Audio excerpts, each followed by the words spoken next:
नमस्ते बच्चों। चलिए तो हम लोग बढ़ते हैं अपने नेक्स्ट टॉपिक की तरफ तेजी में, जिसका नाम है भारत में आर्थिक पर्यावरण। तो आर्थिक पर्यावरण क्या होता है ये हम लोग ऊपर पढ़ चुके हैं। अब हम इसे पूरे भारत के हिसाब से देखेंगे कि पूरे भारत में आर्थिक पर्यावरण का क्या योगदान है या किस तरह वो उसको प्रभावित करता है। पहले आर्थिक पर्यावरण किस तरह का था उसके लिए, फिर उसके बाद गवर्नमेंट ने क्या क्या चीजें की, क्या क्या चेंजेस किए, किस तरह की पॉलिसीज लाए। 1991 में वो एक इकोनॉमिक पॉलिसी लाए थे जिसका बहुत बड़ा योगदान है आज के भारत में जो इस तरह का आर्थिक पर्यावरण है। तो उस बारे में हम लोग डिटेल में पढ़ेंगे। स्टार्ट करते हैं। भारत में आर्थिक पर्यावरण में उत्पादन के साधनों एवं धन के वितरण से संबंध रखने वाले वे विभिन्न समष्टि स्तर के तत्व सम्मिलित हैं। तो ये आर्थिक पर्यावरण में क्या क्या सम्मिलित है, तो उत्पादन के जितने साधन है, प्रोडक्शन के जितने सोर्सेस है वो, और धन के वितरण से संबंध रखने वाले वो सारी चीजें इसके तत्व में सम्मिलित है जिनका व्यवसाय एवं उद्योग पर फर्क पड़ता है। अब ये तत्व क्या क्या है? देश के आर्थिक विकास की स्थिति, देश किस हिसाब से तरक्की कर रहा है, उसका जो ग्रोथ रेट क्या है। आर्थिक ढांचे का मिश्रित अर्थव्यवस्था स्वरूप, जिसमें प्राइवेट सेक्टर और पब्लिक सेक्टर दोनों। सरकार की आर्थिक नीतियां, किस तरह की इकोनॉमिक पॉलिसीज है गवर्नमेंट की। आर्थिक नियोजन, किस तरह की प्लानिंग है, क्या प्लानिंग कर रहा है, किस तरह के बजट है उसके, कितना किसमें इन्वेस्ट करना है। आर्थिक सूचकांक जैसे आपने देखा होगा, जीडीपी, जीएनपी, एनएनपी, ये सब। ढांचागत तत्व जैसे वित्तीय संस्थान, बैंक, परिवहन के साधन, संदेश वाहन की सुविधाएं आदि। तो ये सब तत्व हैं आर्थिक पर्यावरण के। भारत में व्यावसायिक उद्यम एवं अपने कार्य संचालन पर आर्थिक पर्यावरण के महत्व एवं प्रभाव को स्वीकार करता है। हर व्यावसायिक उद्यम में आर्थिक पर्यावरण का बहुत ज्यादा महत्वपूर्ण होता है और वो बहुत ज्यादा उसे प्रभाव भी करता है। ये डायरेक्टली इम्पैक्ट करता है। अगर कोई भी चेंजेस होंगे आर्थिक पर्यावरण में तो वो डायरेक्टली इम्पैक्ट करेगा बिजनेस को। तो भारत में व्यवसाय के आर्थिक पर्यावरण में स्वतंत्रता प्राप्ति के बाद से ही निरंतर बदल रहा है, जिसका मुख्य कारण सरकार की नीतियां हैं। अब स्वतंत्र प्राप्ति, हम लोग थोड़ा स्वतंत्रता के समय पर चलते हैं, हिस्ट्री में थोड़ा जाते हैं। उस समय जब स्वतंत्रता भारत ने प्राप्त की थी तब भारत की अर्थव्यवस्था किस तरह की थी उस बारे में थोड़ा सा हम लोग पढ़ेंगे, और उसके बाद सरकार ने क्या क्या किया, उसके बाद क्या प्रभाव पड़ा, वो सब पढ़ेंगे। तो उस समय जब स्वतंत्रता प्राप्त की ही थी तो ब्रिटिशर्स गए थे, तो आपको पता है किस तरह की हालत करके वो गए थे भारत की। तो उसके बाद भारत ने अपने आप को 75 सालों में अब इतना काबिल बना लिया है भारत ने। तो उस समय क्या हालत थी वो देखते हैं। भारतीय अर्थव्यवस्था मूलतः कृषि एवं ग्रामीण प्रकृति की थी। तो मोस्टली जितने पॉपुलेशन थे उसमें मेजोरिटी कृषि प्रधान थी। मतलब भारत की जो भारतीय जो अर्थव्यवस्था है वो हमेशा से कृषि प्रधान रही है। मोस्टली लोग एग्रीकल्चर बेस्ड रहे हैं। कार्य योग्य जनसंख्या का 70% कृषि में लगा था। 80% पॉपुलेशन गांव में रहती थी, और जो खेती भी करती थी उसके लिए जाहिर सी बात है उस समय इतने पैसे नहीं थे, ना इतनी टेक्नोलॉजी एडवांस हुई थी। तो वो लोग जो नॉर्मल जो ट्रेडिशनल जो पहले की चीजें हैं खेती करने के लिए उसी का इस्तेमाल करते थे, जिसकी वजह से उत्पादन भी उतना ज्यादा नहीं हो पाता था। और छूत की बीमारियां भी फैली थी, मृत्यु दर बहुत ऊंचा था, कोई सार्वजनिक स्वास्थ्य प्रणाली नहीं थी, कोई प्रॉपर हेल्थ केयर सिस्टम नहीं था। तो हालत थोड़ी सी नहीं, काफी खराब थी। फिर देश की आर्थिक समस्याओं को हल करने के लिए सरकार ने बहुत सारे कदम उठाए, जिनमें से प्लाई उद्योग पर राज्य का नियंत्रण, केंद्रीय नियोजन एवं निजी क्षेत्र के महत्व को कम करना सम्मिलित था। अब भारत के विकास के मुख्य उद्देश्य क्या कहते हैं? जीवन के स्तर को थोड़ा ऊंचा बनाना, क्योंकि उस समय ब्रिटिशर्स गए थे और लोगों की जो हालत थी वो बहुत खराब थी। बेरोजगारी बहुत थी, गरीबी बहुत थी, लोगों के पास न घर थे सही, न नौकरी, वो सिर्फ जो भी था उनके पास वही खेती कर रहे थे। तो और आत्मनिर्भरता एवं भारी आधारभूत उद्योगों पर जोर देते हुए एक सुदृढ़ औद्योगिक आधार तैयार करना, आय एवं धन की असमानता को कम करना, समानता पर आधारित एक समाजवादी विकास को अपनाना तथा व्यक्ति द्वारा व्यक्ति के शोषण को रोकना। तो ये सब विकास के मुख्य उद्देश्य थे उस समय। बेरोजगारी कम करना, गरीबी कम करना, आत्मनिर्भरता बढ़ाना, उस पर जोर देना, आय एवं धन की असमानता को कम करना, और एक अच्छा समाज बनाना जिसमें दूसरा व्यक्ति, मतलब एक व्यक्ति दूसरे व्यक्ति का किसी भी तरह से शोषण ना करे। आर्थिक नियोजन के अनुरूप ही सरकार ने ढांचागत उद्योगों के लिए सार्वजनिक स्थानों को प्रमुख भूमिका सौंपी, जबकि निजी क्षेत्र को उपभोक्ता की वस्तुओं के विकास का उत्तरदायित्व सौंपा। यानी जो बहुत जरूरी चीजें थी, जैसे उनकी प्लानिंग थी, उन्होंने सार्वजनिक जो क्षेत्र थे पब्लिक के लिए, उसमें खुद को अपना जो पब्लिक से रिलेटेड जो भी मैटर थे, उन्होंने उस पर खुद काम किया। और जो निजी क्षेत्र था, जो प्राइवेट सेक्टर था, उसमें उन्होंने जो उपभोक्ताओं की वस्तुओं के विकास का उत्तरदायित्व सौंपा। उसी प्रकार सरकार ने निजी क्षेत्र के उद्यमों के कार्यकलापों को बहुत सी रोक लगाई, बहुत सारे नियम लगाए। जो प्राइवेट सेक्टर था, वो सरकार उस समय नहीं चाहती थी कि प्राइवेट सेक्टर बहुत ज्यादा ग्रोथ करे, बहुत ज्यादा पावर में है, तो इसके लिए उसने बहुत सारे नियम नियंत्रण कानून लगा रखे थे, बहुत सारे लाइसेंसेस की, इस तरह के बिजनेस को शुरू करने के लिए आपको ये लाइसेंस लगेगा, ये सिर्फ ये लोग शुरू कर सकते हैं, इस तरह के बहुत सारे लाइसेंस, नियम, नियंत्रण कानून बना रखे थे। यद्यपि भारत को आर्थिक नियोजन को अपनाने के मिश्रित परिणाम निकले, बहुत अच्छी फसल हुई, लेकिन फिर भी भारतीय अर्थव्यवस्था के सामने गंभीर विदेशी मुद्रा का संकट, उच्च राजकीय घाटा तथा मूल्य वृद्धि की समस्या आई। और तो उन्होंने जो अपनी प्लानिंग की थी, इकोनॉमिक प्लानिंग जो की थी, उसके बाद एक मिक्स्ड परिणाम आए। कुछ चीजें अच्छी हुई, लेकिन कुछ चीजें अच्छी नहीं भी हुई। तो जो नहीं हुई उसमें एक विदेशी मुद्रा का संकट, राजकीय घाटा और मूल्य वृद्धि की समस्या सामने आई। तो इन समस्याओं को सुलझाने के लिए 1991 में गवर्नमेंट एक पॉलिसी लेकर आई, इकोनॉमिक पॉलिसी, जो कि 3 चीजों पे मेन फोकस कर रही थी। एक ग्लोबलाइजेशन, लिबरलाइजेशन और प्राइवेटाइजेशन। इन तीनों के बारे में हम लोग अभी डिटेल में पढ़ेंगे। आर्थिक सुधारों के अंग के रूप में भारत सरकार ने जुलाई 1991 में नई औद्योगिक नीति की घोषणा की। अभी औद्योगिक नीति क्या है, इसकी कुछ विशेषताएं इस प्रकार है। सरकार ने क्या किया? सरकार ने अनिवार्य लाइसेंसिंग के वर्ग में उद्योगों की संख्या घटाकर 6 कर दी। यानी पहले जो लाइसेंस लेने पड़ते थे उसकी संख्या बहुत सारी थी। तो पहले सरकार ने ये जो अनिवार्य था लाइसेंसिंग, तो उसमें सारे वर्ग को हटा दिया, यानी अब लाइसेंस लेने की जरूरत नहीं है, आप बिना लाइसेंस के भी अपना बिजनेस स्टार्ट कर सकते हैं। बस जो इम्पोर्टेंट, जो बहुत इम्पोर्टेंट 6 वर्ग होंगे या 6 उद्योग होंगे, उनके लिए उन्होंने जो लाइसेंस है वो कंपल्सरी रखा।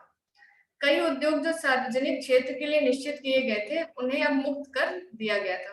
कि जो कुछ सेक्टर्स या कोई बिजनेस उन्होंने सिर्फ पब्लिक सेक्टर के लिए रखे थे कि वो सिर्फ गवर्नमेंट ही करेगी, वो भी उन्होंने मुक्त कर दिया कि अगर प्राइवेट सेक्टर करना चाहे तो वो लोग भी कर सकते हैं। विनिवेश को कई सार्वजनिक क्षेत्र के औद्योगिक उद्यमों में लागू कर दिया गया। जहां जहां कभी सरकार का हक था या सरकार ने का कंट्रोल था, वो भी उन्होंने प्राइवेट सेक्टर को दे दिया। विदेश पूंजी की नीति को उदार बनाया गया, विदेशी क्षमता भागीदारी को बढ़ा दिया गया और कई क्षेत्रों में प्रत्यक्ष विदेशी निवेश को 100% की छूट दे दी गई।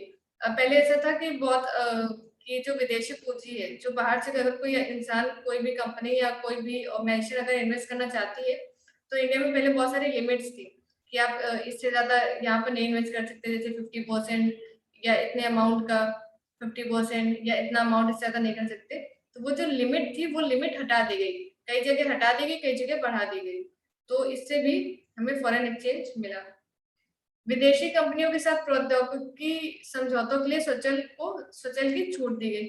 अगर आप विदेशी कंपनियों के साथ कोई समझौता करना चाहते हैं तो वो भी कर सकते हैं। भारत में विदेशी निवेश के प्रवर्तन एवं उसके प्रचालन के लिए विदेशी निवेश प्रवर्तन बोर्ड FIPB की स्थापना की गई। तो एक बोर्ड भी बनाया गया जो रेगुलेट करे विदेशी निवेश को। ये सारे कुछ जो मेन फीचर्स थे 1991 की पॉलिसी के। बड़े औद्योगिक घरानों के औद्योगिक इकाइयों के विकास एवं विस्तार के रास्ते की अड़चनों को दूर करने के लिए उपयुक्त कदम उठाए गए। लघु पैमाने के क्षेत्र को सभी प्रकार की सहायता का आश्वासन दिया गया तथा इसको आवश्यक मान्यता दी गई कि जो बड़े लेवल के जो ऑर्गेनाइजेशन थे, जो पहले से सेट थे, उनको और बढ़ाया जाएगा, उनको और विकास किया जाएगा, इसके लिए सारे स्टेप्स बनाए गए। और जो छोटे लेवल के ऑर्गेनाइजेशन थे, जो छोटे छोटे लघु कहते थे स्मॉल स्केल इंडस्ट्री थी, उनको भी हर सहायता का आश्वासन दिया गया। सार यह है कि यह नीति लाइसेंस प्रणाली के बंधन से उद्योग को मुक्त करना चाहती है। कि जो पहले लाइसेंस प्रणाली थी कि पहले इस काम करने के लिए आपको लाइसेंस लेना पड़ेगा, इसके लिए लाइसेंस लेना पड़ेगा, इसके लिए लाइसेंस लेना पड़ेगा, तो उस तरह का जो सिस्टम था उससे मुक्त कर दिया है। जो बहुत ही इंपॉर्टेंट चीजें हैं देश की सुरक्षा के लिए, लगभग अब सिर्फ उन्हीं चीजों में लाइसेंस की जरूरत है, वरना बाकी हर चीज से लाइसेंस हट चुका है। उदारीकरण, ये हम लोग ये जो लाइसेंस खत्म करने वाला है, लिबरलाइजेशन है ना, लिबरल आजादी दे दी, तो वही है उदारीकरण। सार्वजनिक क्षेत्रों की भूमिका को बड़ी मात्रा में कम करना चाहती है, यानी जो पब्लिक सेक्टर का रोल है या गवर्नमेंट का रोल है वो कम करना चाहती है, और जो प्राइवेटाइजेशन उसको बढ़ावा देना चाहती है।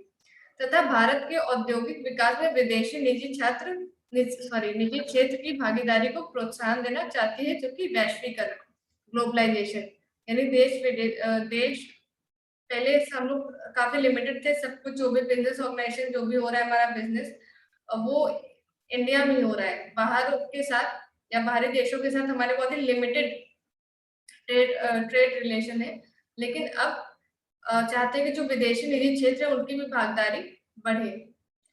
अब हम इसको एक एक डिटेल में पढ़ेंगे, उदारीकरण, निजीकरण और वैश्वीकरण। तो सबसे पहले उदारीकरण।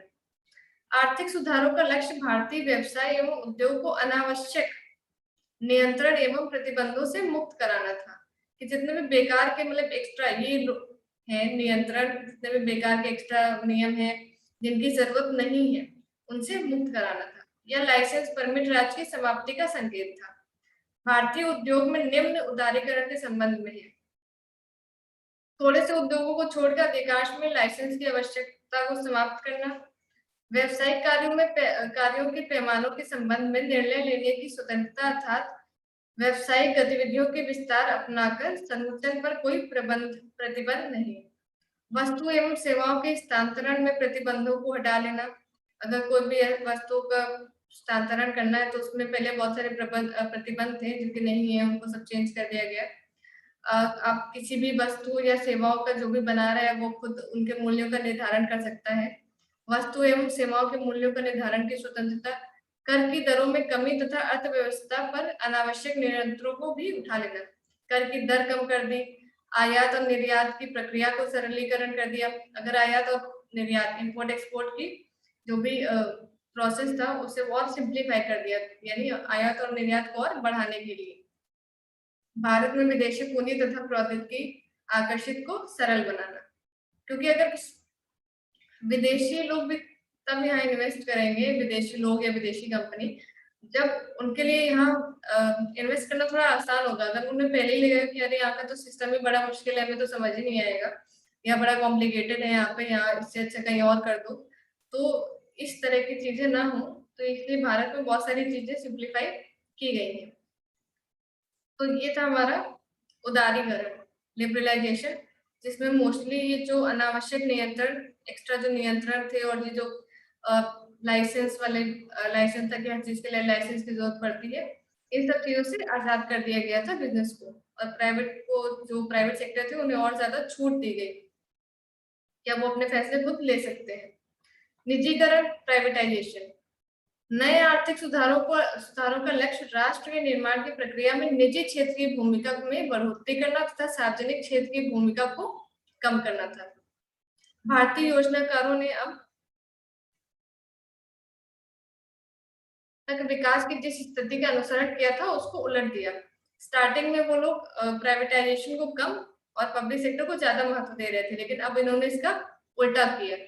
इसको प्राप्त करने के लिए सरकार ने 1991 की नई औद्योगिक नीति में सार्वजनिक क्षेत्र की भूमिका की पुनः व्याख्या की, सार्वजनिक क्षेत्र के लिए योजनाबद्ध विनिवेश की नीति अपनाई तथा घाटे में चल रही तथा बीमार इकाइयों को औद्योगिक एवं वित्तीय पुनर्रचना बोर्ड को सौंपने का निर्णय लिया। ये उन्होंने बोर्ड बनाया था, औद्योगिक एवं वित्तीय पुनर्संरचना बोर्ड, कि जो कंपनियां घाटे में चल रही हैं, जो सार्वजनिक क्षेत्र के लिए जो पब्लिक सेक्टर की जो कंपनियां हैं, एक तो उनमें से जो सरकार अपना कंट्रोल बेच देगी प्राइवेट सेक्टर को, और जो कंपनियां घाटे में चल रही है उसको इस बोर्ड को दे देगी कि अगर इसमें कुछ हो सकता है तो करो, उसे कंपनी चलाओ, वरना बंद कर दो। इसके परिणाम स्वरूप निजी उद्यमों में सरकार की हिस्सेदारी कम हो जाएगी। यदि यह हिस्सेदारी 51% से अधिक है तो इसके कारण उद्यम का स्वामित्व एवं प्रबंध का निजी क्षेत्र का हस्तांतरण हो जाएगा। अब आता है वैश्वीकरण, ग्लोबलाइजेशन। ग्लोबलाइजेशन का अर्थ है या वैश्वीकरण का अर्थ है विश्व की विभिन्न अर्थव्यवस्थाओं का एकजुट हो जाना, जिसमें एक समृद्ध वैश्विक अर्थव्यवस्था का उदय होगा। कि जितनी भी सारी अर्थव्यवस्थाएं हैं, जितने भी सारे देश हैं, वो सब एकजुट हो जाएं, तो एक वैश्विक अर्थव्यवस्था का उदय होगा। 1991 तक भारत सरकार ने आयात की मात्रा तथा राशि दोनों के सख्त नियमन की नीति अपनाई थी। ना ज्यादा आयात होता था और राशि दोनों में एक लिमिट बनाए रखा। आयात लाइसेंस, करों के द्वारा प्रतिबंध, इंपोर्ट ड्यूटी लगाते थे अगर बाहर से कोई सामान आता था, तो ये सब बहुत नियम कानून बना रखे थे। व्यापार के उदारीकरण को लक्ष्य रखकर किए गए नए आर्थिक सुधारों का ध्येय आयात को उदार बनाना, कर ढांचे को युक्ति संगत बनाकर निर्यात में वृद्धि करना, यानी एक्सपोर्ट को और बढ़ावा देना, एवं विदेशी विनिमय के संबंध में सुधार करना था, जिससे कि देश शेष विश्व से अलग थलग ना पड़ जाए। क्योंकि अगर आप सारे जितने भी अर्थव्यवस्थाएं हैं वो सब एक साथ काम करती हैं, ग्लोबलाइजेशन है, हर देश एक दूसरे से कुछ निर्यात कर रहा है, कुछ आयात कर रहा है, अगर ऐसे में हम बिल्कुल पीछे ही रहेंगे तो बिल्कुल ही अलग थलग पड़ के रह जाएंगे। सब लोग तरक्की करते रह जाएंगे और हम पीछे रह जाएंगे। तो इस तरह की सिचुएशन ना हो, तो 1991 में जो ये लोग इकोनॉमिक पॉलिसी लेके आए थे उसमें ग्लोबलाइजेशन को बहुत महत्व दिया और उन्होंने कई चीजों पे इम्पोर्ट ड्यूटी कम की, इम्पोर्ट एक्सपोर्ट के लिए बहुत ही जो पूरा प्रोसेस था उसको और सिंप्लीफाई किया। वैश्वीकरण से विश्व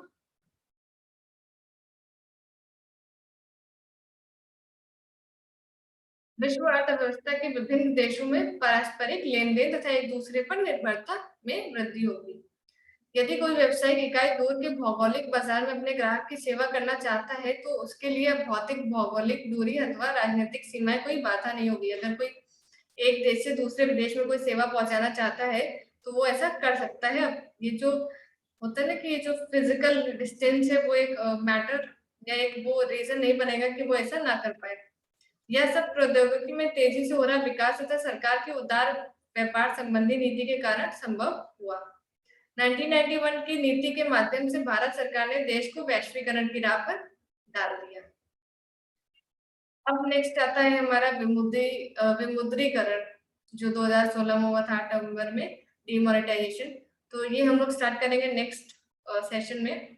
अभी तक हम लोगों ने जो 1991 की इकोनॉमिक पॉलिसी है उसके बारे में डिटेल डिस्कशन किया, जो इसमें 3 मेन चीजें थी। सबसे पहले था लिबरलाइजेशन, जिसमें उन्होंने जो भी लाइसेंस वगैरह थे वो बहुत ही कम कर दिए और जो भी एक्स्ट्रा नियम थे उनसे आजादी दे दी। उसके बाद प्राइवेटाइजेशन, जिसमें तो उन्होंने प्राइवेट सेक्टर को और प्रोत्साहन दिया ताकि, और जो गवर्नमेंट सेक्टर था उससे चीजें एक तरह से डाइवेस्ट करके प्राइवेट सेक्टर को ज्यादा से ज्यादा काम करने के लिए सुविधाएं दें या नियम बनाए, उन्हें ज्यादा प्रोत्साहित करने के लिए प्राइवेट सेक्टर का योगदान बढ़ाने के लिए। और ग्लोबलाइजेशन, तो उन्होंने जो भी इम्पोर्ट एक्सपोर्ट बढ़ाने के लिए और एक ग्लोबल लेवल पर इंडिया को स्टैब्लिश करने के लिए चेंजेस किए, नई नई पॉलिसीज बनाई। तो यहाँ तक आप लोग रीड कर लीजिएगा और फिर हम लोग नेक्स्ट सेशन से डिमोनेटाइजेशन स्टार्ट करेंगे। चलिए ठीक है, कोई डाउट हो तो पूछ लीजिएगा। चलिए तब तक के लिए बाय बाय, पढ़ते रहिए।